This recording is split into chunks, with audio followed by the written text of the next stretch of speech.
YouTube Bazeko, the Goat House is back with week 2 score predictions, predicting the score to every game against the spread here all year long, every game throughout the entire NFL season. We also have weekly predictions for every game all year. Those are with the boys of the Goat House, so you kind of get different perspectives there. That video for week 2 already on the channel. Also, updated power rankings already on the channel. We'll do all these things every single week. Plenty more content as well. So you're going to want to subscribe, turn notifications on. We much appreciate trying to reach that 60K goal sometime soon, I hope.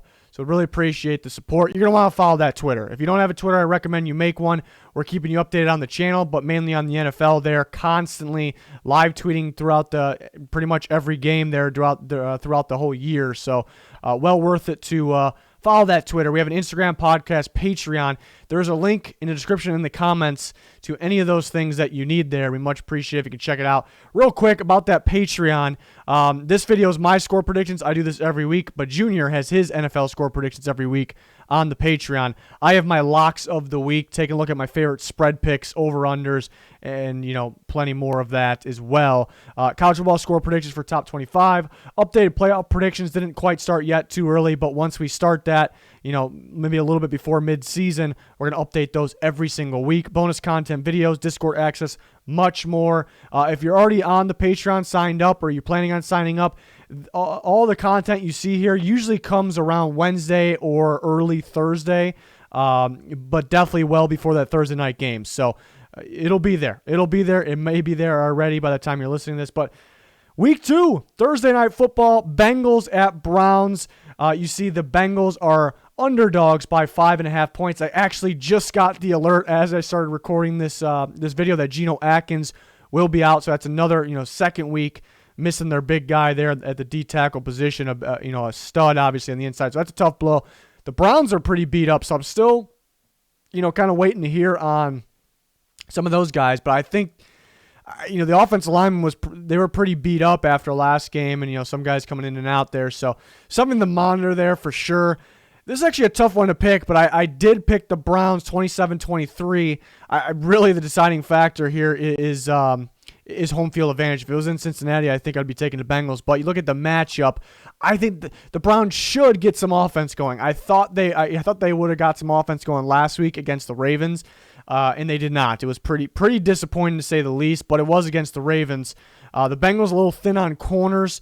I think Baker could figure it out there. I think they start the game off kind of pounding the football, running the ball, getting Nick Chubb more involved this week than he was last week. A little underwhelming there, but they were playing from behind.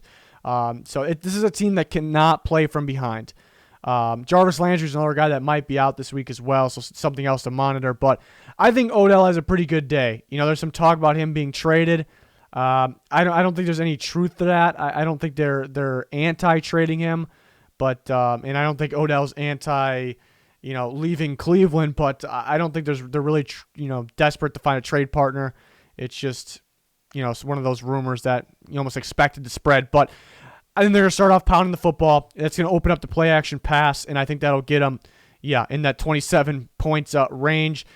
The Bengals, and the reason the Bengals could win, I think Joe Burrow could have some success in this game. He had his highs and his lows last week, first NFL game.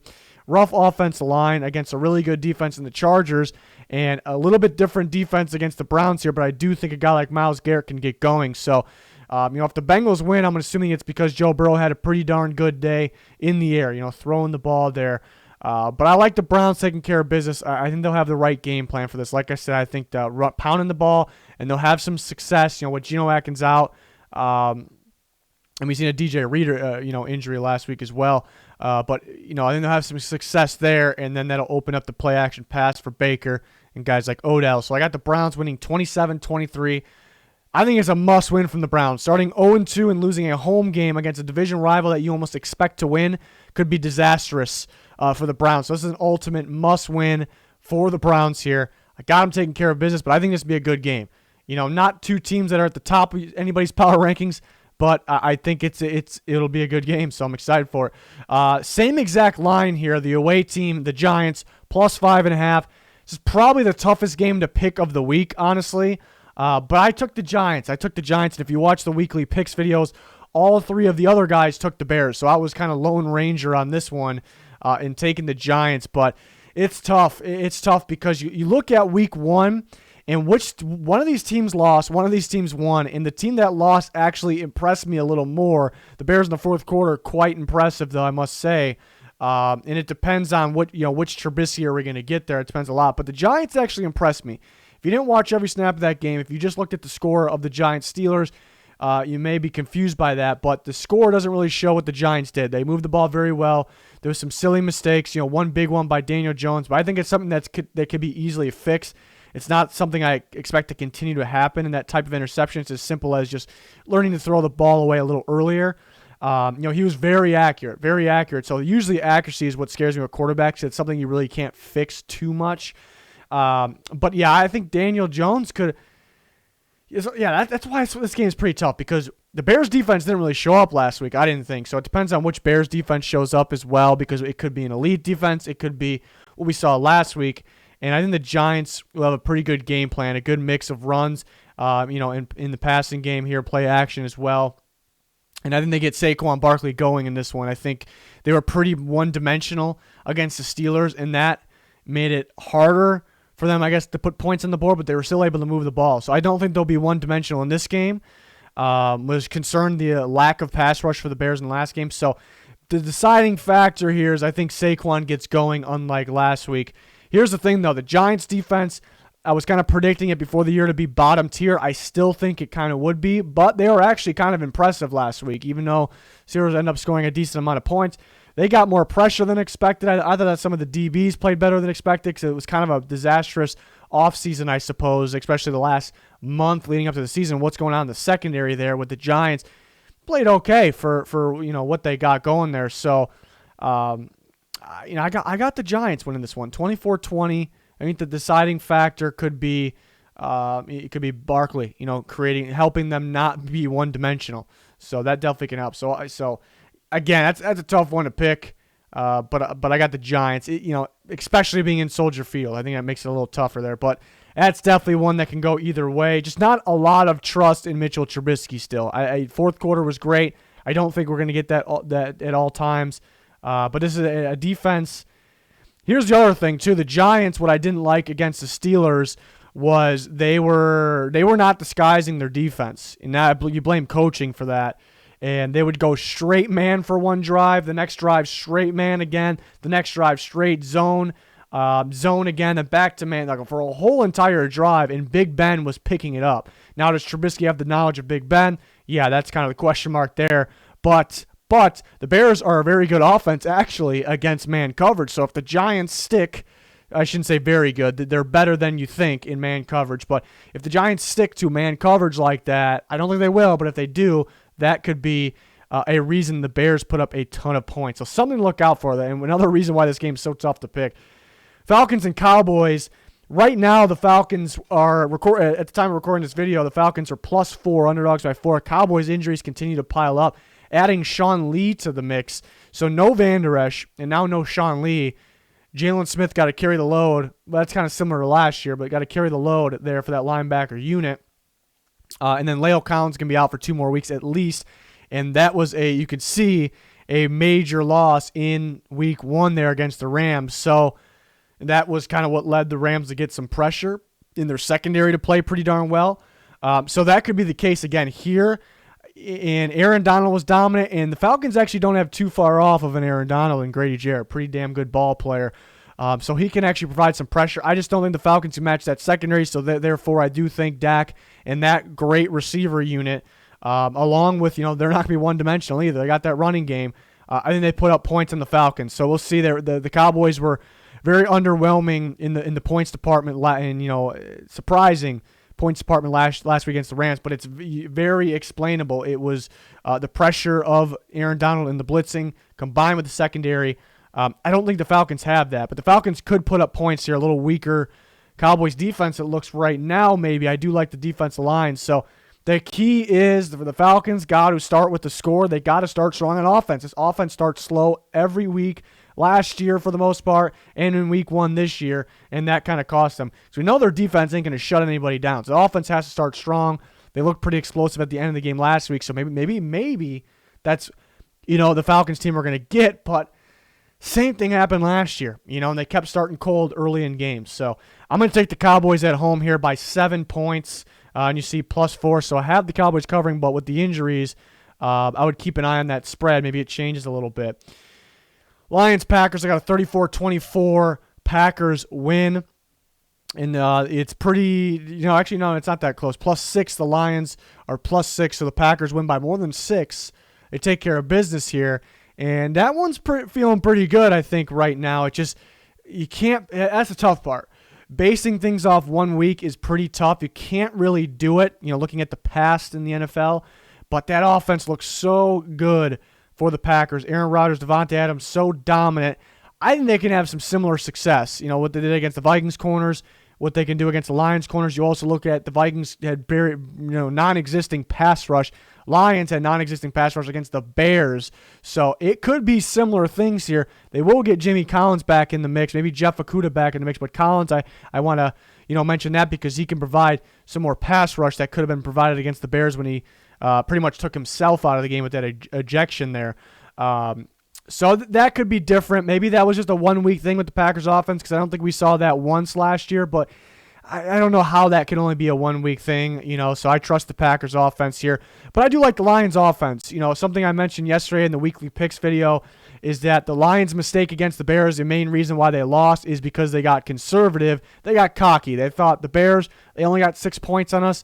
They're not coming back, especially if we run the clock. So we're going to run the ball only, even though Stafford's throwing all over the Bears. And that was their mistake. But there is some logic, even though I disagree with it. There is some logic to that, the reasons I just explained. They know they can't do that against the Packers. I think the Bears coming back on them kind of scared them from ever doing that again, you would hope. But they already know before that game they can't do that against Aaron Rodgers and the Packers. So the Lions, I don't think, will let up. I think they'll let Stafford throw, and I think he'll throw pretty well. But I do like the Packers outscoring them here 34-24 and covering there by a decent amount. Next game is the Jaguars-Titans AFC South battle here. The Jaguars were very impressive last week, and it's why I talked about preseason, off-season, is that they're going to play a lot of small ball. It's very quick. Gardner Minshew did a very good job making it quick and hitting those targets. Their weapons look pretty good. Big Laviska Shenault fan to add on top of DJ Chark, obviously. So it's a sneaky offense, but I really like the Titans' defense. And I like their offense in this game. So why maybe a low-scoring game for the Jags? Because I don't know if they're that explosive. They can score more points in this. But I think Derrick Henry gets going. I think he gets going. He punches in the end zone quite a bit here. And what does the running game do? If you have a really good running game, it runs the clock. And the Jaguars got a lot of small ball themselves, so that runs the clock. It's going to limit how many points the Jaguars score here in Tennessee. So I got Tennessee Titans winning by 10. They are favored by 9, so it's cutting it pretty close there. A lot of clock running in this game, but I do think Derrick Henry has a pretty big day here. I mean, nothing super wild, just one of those Derrick Henry days, to get them that win. And I think the Titans' pass rush will get better and better as the season goes on. Clowney practiced for a week. Vic Beasley practiced for less than a week. He missed last game. Harold Landry's a guy that's getting better every step of the way. So, yeah, I like the Titans' defense. 27-17 Titans is what I got. Let's see if the Jaguars can shock the world. I mean, not extremely shocking last week, but this would be, add this on top of that. That'd be pretty wild. So we'll see. Vikings, Colts. I got the Vikings winning by 3 here. This should be a pretty good game, and the Vikings are actually underdogs by 3. I think that has something to do with it being in Indy, and they're going to have some fans. So maybe that factors in the Colts being favored, but it's a game that can go either way. The Vikings are the worst, after only 1 week, the worst defense in football. They did play Aaron Rodgers. He was making some ridiculous plays, but they can't play that way again this week. I think both quarterbacks in this game play a pretty solid game, so and pretty even in terms of production. So I'm kind of looking for differences here. What could be if quarterbacks are playing the same level here? How's the running game? How's the turnover battle? For me, both of those things side definitely with, you never know with the turnovers, but both those things, I think all of us could agree, side with the same team. That is with the Vikings. I think Dalvin Cook gets going in this game. I think the Vikings can create a turnover or two here. But, the Colts, Phillip Rivers and the Colts looked pretty strong early in that game. I was very impressed, but it didn't last long at all. It completely flipped on all of us after that. So if they can keep playing like they did early in that game, that could that could really be the difference. So I think we're still learning what a Phillip Rivers Colts team could be, and I think it could get better as the season goes on. And the Vikings defense starting at the bottom of the NFL, but I don't think that'll remain. I think it'll keep getting better as the season goes on as well. So I think we have a lot to learn in this game here in week 2, but I got the Vikings winning by 3. I think Dalvin Cook, maybe an extra turnover for the Vikings defense, really is the difference there. But in Indy with a little bit of a crowd, so that could be the difference as well. Bills and Dolphins, I got the Bills winning 23-16, so actually somewhat close, maybe closer than people think. I think the Bills are the much better team, but it's not really always about that. I think that see people in the comments, that's kind of the mistake they make. The better team doesn't always win, or the much better team doesn't always blow out the other team. I always go back to last year when people are, always told me, how is this team better than this team? They beat them, but remember the Browns beat the Ravens last year. They beat them up pretty good early in the year. Did that mean the Browns were better than them? No, that's just one of many examples.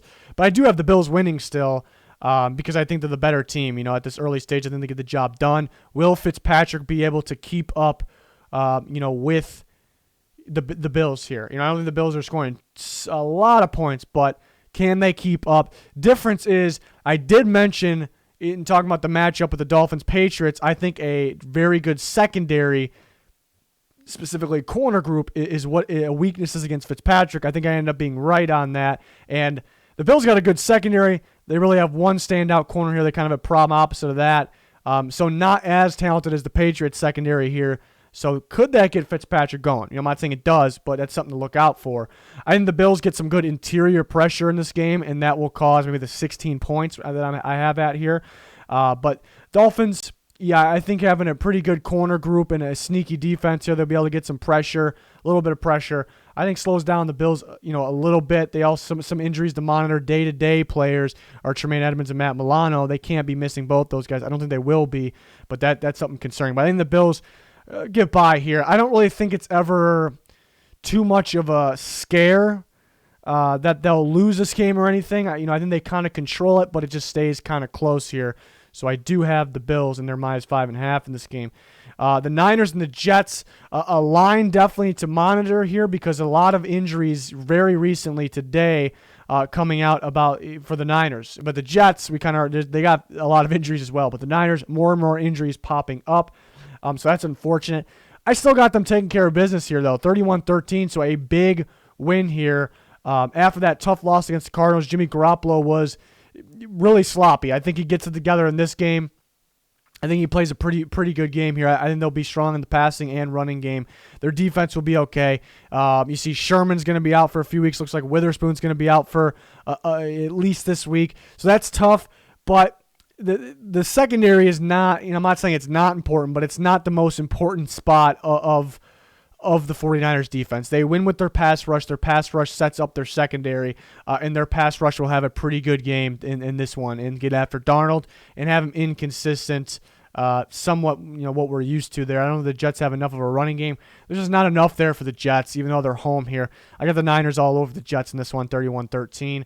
Moving on to the next game, Rams and Eagles. A little bit low scoring. Actually, a pretty similar score line with the Rams and the Cowboys. 21-17, I got the Rams. They are -1. The main factor here is the Eagles' offensive line, which is going to struggle this year, struggled last week. I think Aaron Donald has himself a day. I think they'll blitz as well quite a bit. Third downs, obvious passing situations. They will blitz, and they'll get after Carson Wentz.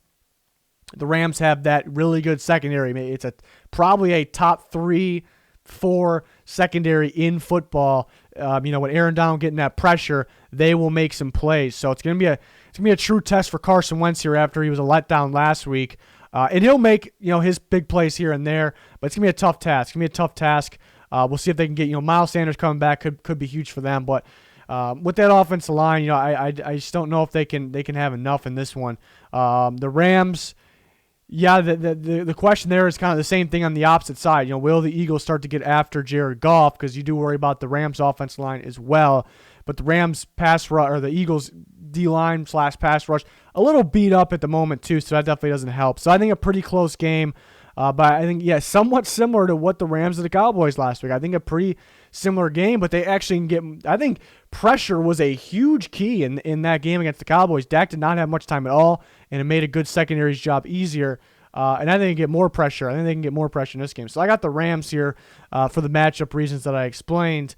And then we move on to the next game. Broncos and Steelers. 7.5. I was actually surprised by the 7.5, even though I predicted by 7. What I do is predict the score, then plug the line in there so you kind of can see. But pretty much in the ballpark. But I thought, for some reason, if I would have predicted the line, I thought it would be a little closer.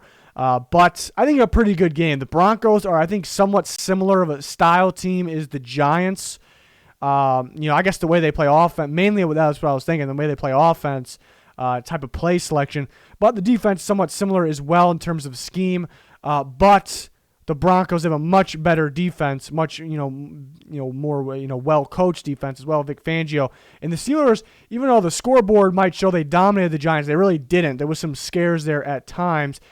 So you could say the Broncos are a better version of the Giants that can create some problems, and it could. But if you notice the Steelers game last week, Big Ben really got pretty cold early, really got going in the second half, and I think that can kind of continue here.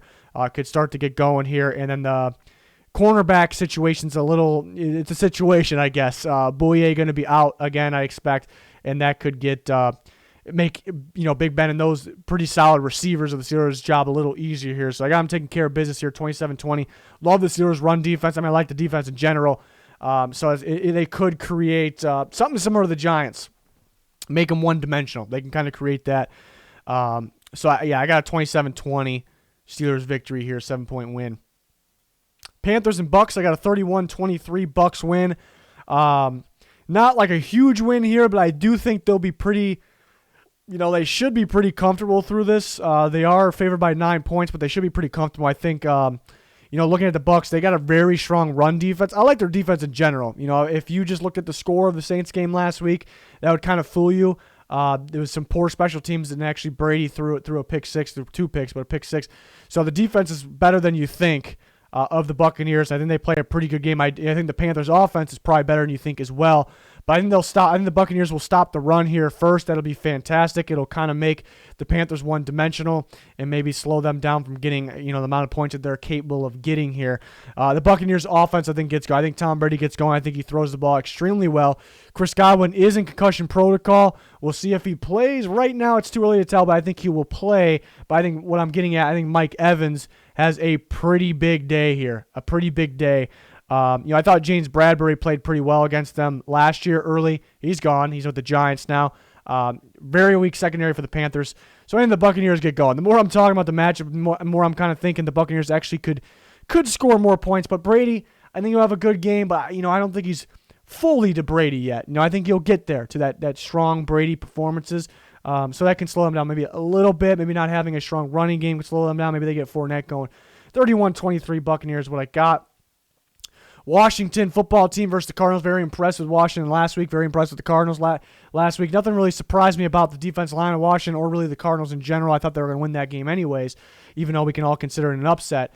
I think it's a bad matchup for Washington, especially being in Arizona, but I think it's just a bad matchup in general. Pass rush will help. It was a problem for the Cardinals last year because their offensive line struggled. But at the end of the day, pass rush could affect Kyler Murray, but is it really going to stop Kyler Murray like it did Carson Wentz? Is it going to create turnovers? There's times where Kyler Murray can make the big plays even against pressure. That's kind of where he stands out. So it definitely will slow them down a little bit, but I do see a mismatch with DeAndre Hopkins there as well with Kyler Murray making the plays against that Washington secondary. But again, it's a team with a front seven. Their pressure can make the secondary's job a lot easier. But I think the Cardinals get enough points here where it's going to be tough for Washington to keep up. The offense really did get going in the second half of that game against the Eagles. The defense helped them out quite a bit, obviously. Cardinals defense pretty solid. I think they get a pretty good amount of pass rush in this game, whether it's Chandler Jones, Kennard. I think Simmons gets going this game. And I do like their secondary as well. I think it's an underrated defense for the Cardinals. And because there's a lot of new faces, I think it'll get better as the season goes on. And their offense actually could as well. So that's a sneaky, sneaky good team there. But that Washington, I love that defensive line, but it'll play good, but it won't really be enough because the question is, can Washington's offense keep up? matchup tells me no. 24-13 Cardinals, but it could be an exciting game here to watch. It could be. We'll see if Washington can do it again there. Maybe make Kyler Murray off his game and make him throw those interceptions like Carson Wentz did. So we'll see. I got the Cardinals taking care of business there, and they're favored by just under a touchdown. So that is interesting. Maybe one that I kind of like here. But week 2 is right there at week 1. It's always kind of random and mysterious. So that's where you got to be cautious there. Chiefs and Chargers. I got a big win here for the Chiefs. They're -9. That's a lot of points, but it's under double digits, so I like that. 34-17. Pretty big win. I talked about this in weekly picks. I play the matchup game. It always works for me. It is a little early to play the matchup game because it's early. Random things happen, and we don't have full identities on every single team, every unit yet. This might be the worst matchup for the Chargers, and that is the Chiefs, a team they got to play twice a year. For multiple reasons. It's an offense that's going to score on pretty much anybody. A good defense like the Chargers can slow them down a little bit, but it's going to score on pretty much anybody. Do the Chargers have the offense to help the defense out? To not have them on the field constantly. They really don't here, especially against the Chiefs. I think how you beat the Chiefs, easier said than done. How you beat the Chiefs, you start with the ball, you pound the ball inside the tackles, you run clock, you get on the board first, and so that you're able to keep doing that. And then you kind of unleash some play action passes, some deep balls, here and there. And the Chargers, even though I like Josh Kelly, pretty good in his rookie debut, it is definitely not the strength of the Chargers. The inside runs, it is definitely not. And to get up early and to keep up with the Chiefs, this is definitely not their strength. Mahomes is really going to be off his game. He could be off his game and they still can win. I mean, I'd be surprised. I'd be surprised that the Chiefs lost this game, but you never know. It's week 2. So I got the Chiefs taking care of business 34-17. I think it's more, see more of a running game last week for the Chiefs and Edwards-Helaire. I think more of a passing game this week. I think they kind of get it going, airing it out downfield in the middle of the field, I'll say, so if I want to get specific here. But I got the Chiefs taking care of business. I don't like that matchup for the Chargers, but we'll see. It's early. Matchup sometimes doesn't matter early.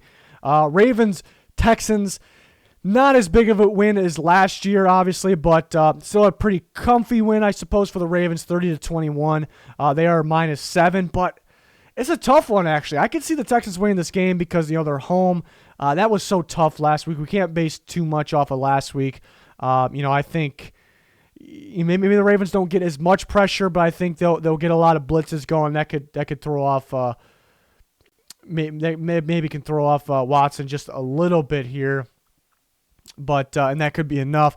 I think I think you see Clyde Edwards-Helaire running pretty well against the Texans, so I think a little bit of different style running, but I think harder to defend. Lamar Jackson probably gets going in this game, but I'm feeling Ingram this week. We didn't see much of Ingram last week. I think that was because they got up so early. They were kind of going to get Dobbins going. Ingram's got, he's got a little bit of mileage on him, so I think they weren't really. We don't need to just wear this guy out right now. Smart, very smart. I think they get him going this game because it's going to be a little tougher of a challenge, I guess, than the Browns. So I think Ingram gets at least a score here in this game if I want to get specific again. Lamar has a pretty good game. Either way, but mainly running there, and that could be enough. I think the Texans are a team that'll get better as the season goes on. Very tough schedule to start. 30-21 is what I got here, and we've seen the Ravens kind of, I don't want to say shut down the running game of the Browns. It was more of the Browns had to shut down themselves because the Ravens were up by so many points that you can't run the ball because running the ball runs the clock. But overall, the Ravens have a very solid run defense. So that'll kind of could eliminate Duke, just like in the Chiefs game. Texans scored first. They got Duke Johnson going, but then just like that, the Chiefs got up, and the Texans really couldn't run the ball anymore. So that could be a similar problem here against the Ravens. So something to look out for. Sunday Night Football, I got a 28-20 victory for the Seattle Seahawks at home here, and they're -3.5. That's pretty little points. That half is kind of getting to me a little bit. If that was 3, I'd be all over it, but it still looks pretty good here. Obviously, I have them winning by 8. I do think the Patriots having a strong secondary, maybe the best in football, is a pretty good matchup. There's really nothing that's a good matchup against Russell Wilson, but if there's a matchup that you would like against Russell Wilson, it kind of would be that to slow him down a little bit. I like the Seahawks kind of got them on their toes, maybe got them thinking because they did something a little different last week. They were throwing on first and second downs. I probably think they kind of go back to the normal game plan, not fully, but I think they kind of use Chris Carson a bit in this game, a bit more actually is what I'm saying. So that definitely gets them, that definitely I think gets the offense going. I think wears the Patriots defense out, and then they'll start throwing in the second half, and that'll open that up, make it a little easier against a very strong secondary. I think Cam Newton was pretty impressive against the Dolphins last week running. I think he'll have to do more throwing in this game. I think Jamal Adams will kind of be spying him a little bit here in those read options in the outside run, so it's kind of the perfect man for the job here. So a lot of the matchups, even though I think a strong secondary could be the difference here, the Patriots, most of the other matchups point towards the direction in Seattle. Also prime time in Seattle definitely helps a lot. So a 28-20 victory for the Seahawks. I think they get Chris Carson going a bit more in this game too. So something to look for. In the Monday night game, I think I got it pretty close here. I got it 27-24 for the Saints here. So just a field goal game. Raiders showing off their new stadium, home game, Monday Night Football. So that definitely helps them a lot. What else helps them? Michael Thomas, one of the best offensive players in all of football, is going to miss not only this game but several weeks. But out in this game, definitely helps the Raiders. But they, to me, the Saints have enough weapons to still move the ball. The Raiders' defense isn't the best defense. It's something that's going to improve as the year goes on. But the Saints will still be able to move the ball. I think Kamara gets going in this game, and that is the difference. I did like what I saw from the Raiders' offense last week. They did play the Panthers, much tougher task against the Saints' defense. But I still think they'll move the ball, decently well here, 24 points. But it's going to feel like a little bit of a keep up at times, and whatever defense makes that extra play. There might not be a turnover in this game, but I also could see maybe being one. I think the Saints would get that if that's the case, and that definitely could be the difference as well. But just that extra big-time play on defense actually could be the difference in somewhat of an offensive game. I think the Saints kind of get the edge there. They are -6. I got them winning by 3. It is in Las Vegas, though, and with this brand new nice stadium, so maybe that's a difference. Maybe that's something. We'll see. But I got the Saints taking care of business here. But actually, a game I'm very much looking forward to on Monday night. Can't wait. Can't wait for any of these games here. So those are my score predictions. Let me know your thoughts in the comments. I do these every week. We have straight up picks with the boys every week. Got power rankings every week. Plenty more every single week. And then Junior has his score predictions. I have my locks. Those both are on the Patreon, usually up late Wednesday, early Thursday, definitely before Thursday night games. So if you're looking for those. Link in the description for that, for the Twitter as well. It's a must follow. Please like, subscribe, turn notifications on. Would be much appreciated. That's going to do it for this one, though. Thanks, everyone, for watching. Goodbye.